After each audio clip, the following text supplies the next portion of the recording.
నేటి హిరణ్యాక్షుడు. రచయిత శ్రీశ్రీ. 20 ఏళ్ల కిందట నమశివ ఈ ఊరు వచ్చినప్పుడు ఏ చిరునవ్వును తీసుకొచ్చాడో అది ఇప్పటికీ అతని ముఖార విందాన్ని అలంకరిస్తూనే ఉంది.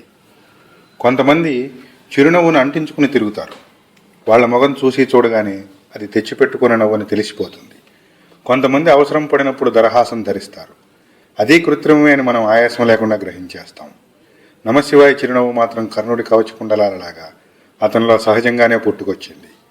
అంత చక్కని చిరునవ్వుకు హక్కుదారుడైన నమశివాయను హిరణ్యాక్షుడని బకాసురుడని అంటే ఎవరూ ఒప్పుకోరేమో. పైకి కనబడని రాక్షసత్వం అతనిది. ఈనాటి రాక్షసులు ఎంత అందంగా కనబడతారు. నేను కూడా మొదటిసారి నమశివాయని కలుసుకున్నప్పుడు ఇలాగే పొరపడ్డాను.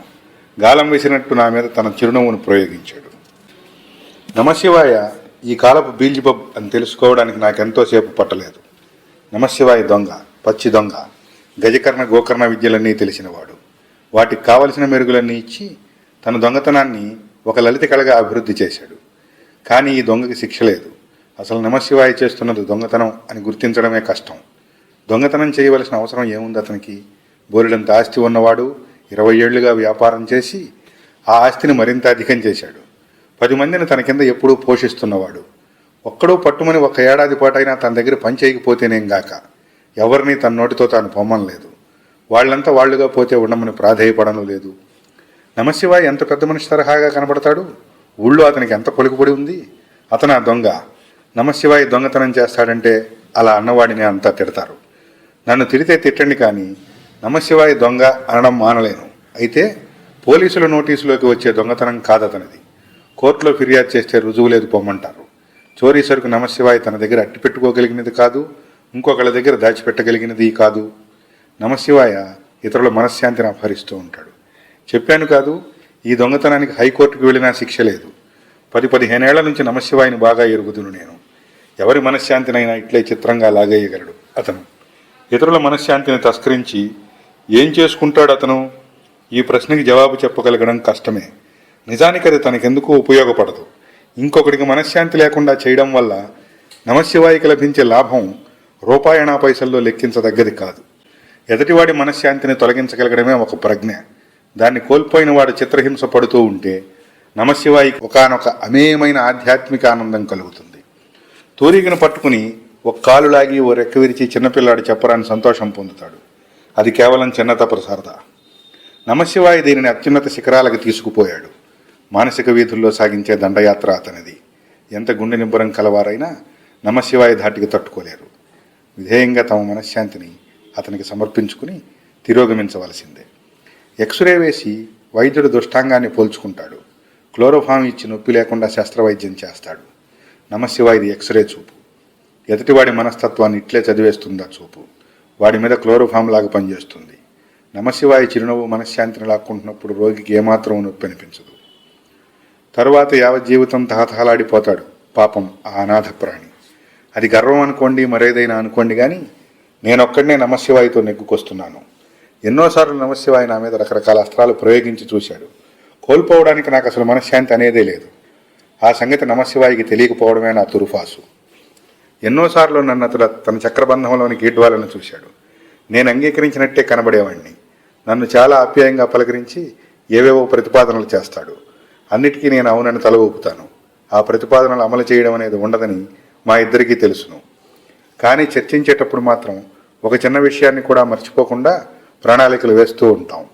రేపు మెయిల్లో మనం బొంబాయి వెళుతున్నాం. మీరు సరాసరి స్టేషన్కి వచ్చేయండి. సీట్లు రిజర్వ్ చేయించేస్తున్నాను అంటాడు నమశివాయ. హోల్డాలైనా తీసుకెళ్లకుండా మర్నాడు మనిషిని మాత్రం స్టేషన్లో హాజరవుతాను. రిజర్వేషన్ ఉండదు. నమశివాయ రాడని నాకు తెలుసు. నేను అతని కోసం కాసుకుని నిరాశ చేసుకుని బెంగగా ఇంటికి పోతానని నమశివాయ ఉద్దేశ్యం. అతను రాడని రుజువు చేసుకోవడానికే నేను స్టేషన్కి వెళ్ళి బొంబాయి మెయిల్ కదిలేదాకా ఉండి తిరిగిపోతాను. మర్నాడో వారం రోజుల తర్వాతనో మళ్ళీ మేమిద్దరం కలుసుకున్నప్పుడు ఒక్కరము ఈ సంగతి ఎత్తము. నమశివాయ మరేదో కొత్త ప్రతిపాదన చేస్తాడు. నేను సావకాశంగా వింటాను. నాకు తోచిన సలహాలేవో ఇస్తాను. రాజేశ్వరరావుకి ఈ ఉద్యోగం ఇస్తే ఎలా ఉంటుందని మీ ఉద్దేశం అని అడుగుతాడు నమశివాయ. ఓహో, రాజేశ్వరరావు మనశ్శాంతిని దొంగలించాలన్న ప్రయత్నం అన్నమాట అని నేను మనసులో అనుకుని కొంచెం సేపు ఏమీ మాట్లాడను. ఏం మాట్లాడరు? అదే ఆలోచిస్తున్నాను. రాజేశ్వరరావు కన్నా ఇంకా పనికొచ్చే వాళ్ళు ఎవరైనా ఉన్నారేమో అని చూస్తున్నా. లేదు, రాజేశ్వరరావే రైట్ అయిన మనిషి. కొన్నాళ్ల పాటు రాజేశ్వరరావు నమశివాయ దగ్గర కొలువులో కుదురుకుంటాడు. కొన్ని సంవత్సరాలకి సరిపడ్డ అనుభవాలతో నిష్క్రమిస్తాడు. నేను చెప్పలేదు, రాజేశ్వరరావును పొమ్మని నమశివాయ తన నోటితో తాను ఒక్కనాటికైనడు. ఇక్కడి నుండి పోతే చాలునని రాజేశ్వరరావే అనుకొనక తప్పని పరిస్థితులు కల్పిస్తాడు. నమశివాయ ఎవరి మనశ్శాంతిని అకస్మాత్తుగా తస్కరించడు. ఆకాశంలో మేఘం క్రమక్రమంగా మాయమైనట్లు అతని సమక్షంలో నీ మనశ్శాంతి హారతికర్పూరమైపోతుంది. ఇందుకు అతను ఉపయోగించే టెక్నిక్ ఇప్పటికీ నాకు అర్థం కాలేదు. కానీ అదేదో గొప్ప టెక్నిక్ అని మాత్రం ఎరుగుదును. ద్వారం వెంకటస్వామి నాయుడు గారు శంకరాభరణం తానం వాయించడంలో ఒక ప్రత్యేక ప్రక్రియ చూపిస్తారని ఎవరెరగరు. కానీ అదేదో మనకు కూడా తెలిస్తే మనం కూడా అలాగ వాయించగలం కాదు. కానీ మనకు తెలియదు అంతే. ఇంచుమించు నమశివాయ టెక్నిక్ కూడా ఇంతే. నాయుడు గారిలో దైవత్వం ఉంటే నమశివాయలో రాక్షసత్వం ఉంది, అంతే భేదం. ఈ రాక్షసత్వంలో కూడా ఏదో ఆకర్షణ ఉందని ఒప్పుకోక తప్పదు. నమశివాయికి నేను సదానందం అని ముద్దు పేరు పెట్టాను. అతనికి ఒక శాశ్వతమైన చిరునవ్వు ఉందన్నాను కాదు, అది నిద్రలో కూడా అతని ముఖం మీద నాట్యమాడుతూ ఉంటుంది. విజయానికి అది ధ్వజం. తన ఆవరణలోనికి వచ్చిన అందరి మనశ్శాంతిని అతను అపహరిస్తాడు. అందుకు అతని చిరునవ్వే సాక్షి. అతని మోటారు డ్రైవర్ పని మానుకున్న రోజున బాకీ జీతం కోసం 10 గంటలకి నమశివాయ దర్శనం చేసుకున్నాడు. ఉండు ఇస్తానన్నాడు నమశివాయ. ఇవ్వనని ఎప్పుడూ అనడు. గుమ్మంలోనే కూర్చున్నాడు డ్రైవరు. మధ్యాహ్నం 12 గంటలైంది.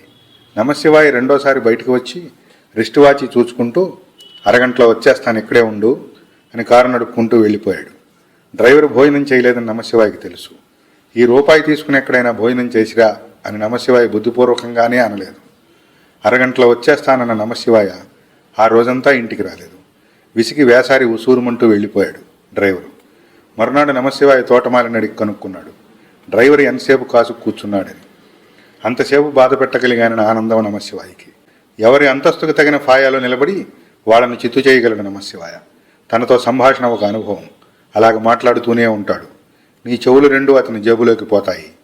ఆ సంగతి తెలియనే తెలియదు. తర్వాత ఇంటికి వచ్చి తడిమి చూసుకుంటే చెవులుండవు. ఇంద్రజాలం అనుకుంటారు కాదు, ఈసారి నమశివాయితో మాట్లాడి చూడండి.